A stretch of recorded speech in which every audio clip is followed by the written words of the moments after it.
اعوذ باللہ من الشیطان الرجیم بسم اللہ الرحمن الرحیم واذکر فی الکتاب ابراہیم انہ کان صدیقا نبیہ صدق اللہ العظیم۔ اور اس کتاب میں ابراہیم کا قصہ بیان کرو، بے شک وہ سچا انسان اور ایک نبی تھا، سچ کہا اللہ نے۔ عزیز ساتھیوں، دوستوں، بزرگوں، ماؤں، بہنوں، السلام علیکم رحمۃ اللہ وبرکاتہ۔ میں نے ابھی آپ کے سامنے سورہ مریم کی 41 نمبر کی آیت تلاوت کی اور اس کا ترجمہ بھی آپ کے سامنے رکھا۔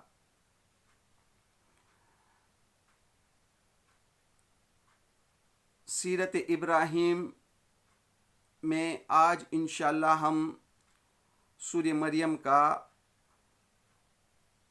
6واں رکوع، جس میں 41 سے 50 نمبر کی یہ 10 آیتیں ہیں، اس کا حاصل مطالعہ انشاءاللہ آج ہم آپ کے سامنے رکھنے کی کوشش کریں گے۔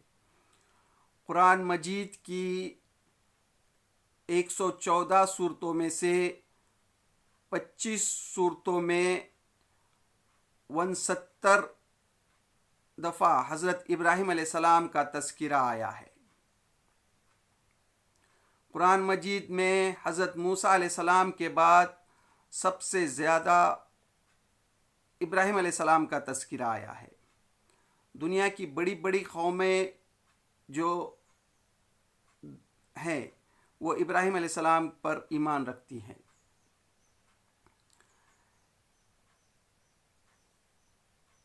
ذی الحجہ کا مبارک مہینہ، اس کا پہلا عشرہ اللہ تعالیٰ کو بہت محبوب ہے۔ یہ پہلے عشرے میں ہم سیرت ابراہیم کو قرآن کی روشنی میں سمجھنے کی کوشش کر رہے ہیں۔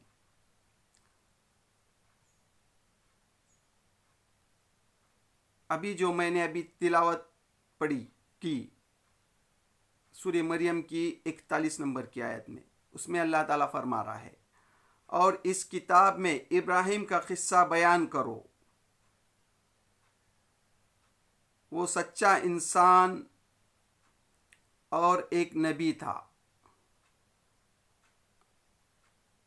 اللہ تعالیٰ جو ہے سورہ مریم کے 6 رکوع میں، جس میں 41 سے 50 نمبر کی آیتیں ہیں، 41 نمبر کی آیت میں کہہ رہا ہے کہ یہ جو سورہ مریم ہے مدینہ میں نازل ہوئی ہے، اور اس وقت جو مہاجرین ہے ہجرت کر کے مکہ سے ہجرت کر کے مدینہ آئے ہیں، اور ان سے خطاب کر کے اللہ تعالیٰ یہ سورت نازل کر رہا ہے، اور اس میں ابراہیم علیہ السلام کا واقعہ بیان کر رہا ہے۔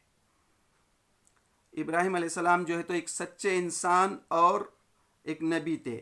انہیں ذرا اس موقع کی یاد دلاؤ جب اس نے اپنے باپ سے کہا کہ ابا جان، آپ کیوں ان چیزوں کی عبادت کرتے ہیں جو نہ سنتی ہیں نہ دیکھتی ہیں اور نہ آپ کا کوئی کام بنا سکتی ہیں۔ ابراہیم علیہ السلام عراق کے اور شہر میں پیدا ہوئے۔ ابراہیم علیہ السلام جب دنیا میں تشریف لائے، اس وقت دنیا جو ہے کفر میں مبتلا تھی۔ عراق اس وقت جو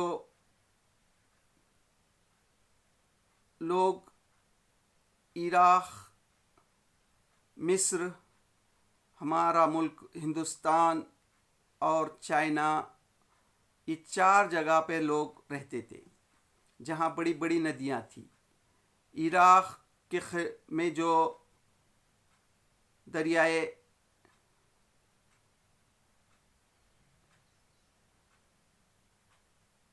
عراق میں جو بڑی دریا تھی، جو ندی تھی، اس کے قریب میں لوگ بستے تھے۔ یہ ابراہیم علیہ السلام جو دنیا میں آئے، 21 2120 یعنی 2100 قبل مسیح، اس وقت جو ہے دنیا کے حالات جو ہے تو بد سے بدتر تھے، بت پرستی عام تھی، ہزاروں خدا کے نام تھے، ہزاروں خداؤں کی پوجا کی جاتی تھی۔ ابراہیم علیہ السلام جس گھر میں آئے وہ گھر بھی خود آپ کے والد کا کاروبار خود بھوتوں کو تراشنا، لکڑیوں کے بھوت بنانا اور اس کو بازار میں بیچنا، یہ ان کا کاروبار تھا۔ ابراہیم علیہ السلام جب دنیا میں آئے اس وقت اخلاقیت کی اتنی گراوٹ تھی، اتنی گھنونی دنیا ہو گئی تھی جس کا ہم تصور بھی نہیں کر سکتے۔ خواتینوں کا یہ حال تھا، مندروں میں بڑے بڑے جو بادشاہ کے محل تھے، اس وقت کے جو مندر تھے، وہاں کے جو پجاری تھے، خواتینوں کو وہاں وقف کیا جاتا تھا، اور یہ سب مذہبی نام پر کیا جاتا تھا۔ خواتین جو عورتیں تھیں وہ اپنے آپ کو بادشاہ کے محل میں وقف کرنے کو مذہبی فریضہ سمجھتی تھی۔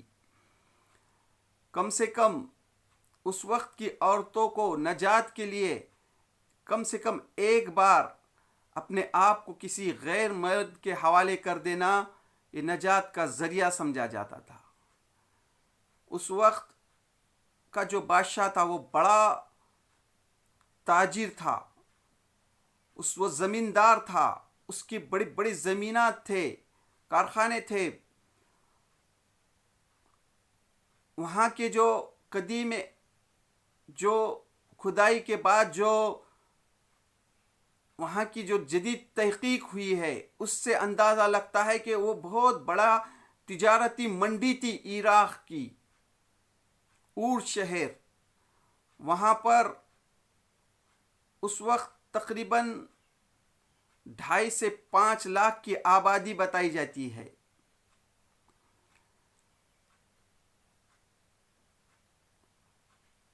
ابراہیم علیہ السلام کے خود والد بادشاہ کے دربار میں ایک اچھے عہدے پر تھے، اور ان کا یہ کاروبار تھا کہ یہ بھوتوں کو تراش کر بنا کر یہ بیچتے تھے۔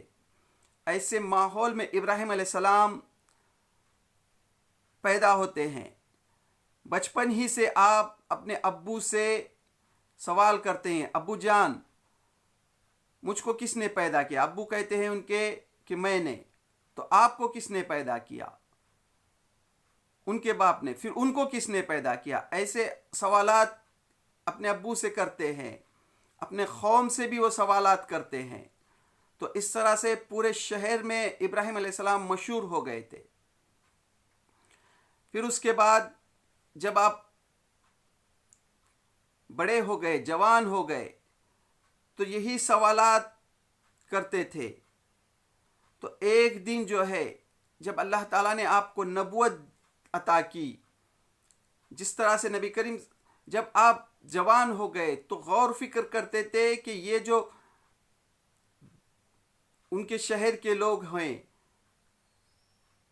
تو یہ شرک میں مبتلا ہیں، یہ کس طرح سے ہو سکتا ہے؟ چاند، سورج، ستارے کی جو پوجا کرتے ہیں، یہ کس طرح سے ہو سکتا ہے کہ یہ رب کیسے ہو سکتے ہیں؟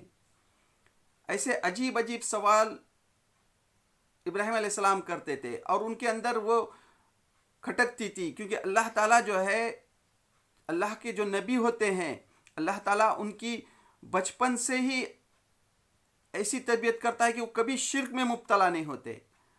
اسی طرح جیسا نبی کریم صلی اللہ علیہ وسلم جب 40 سال کی عمر کو پہنچ گئے تو آپ 38-39 سال کی عمر میں تنہائی پسند کی اور غار میں جا کر جو غور فکر کرتے تھے۔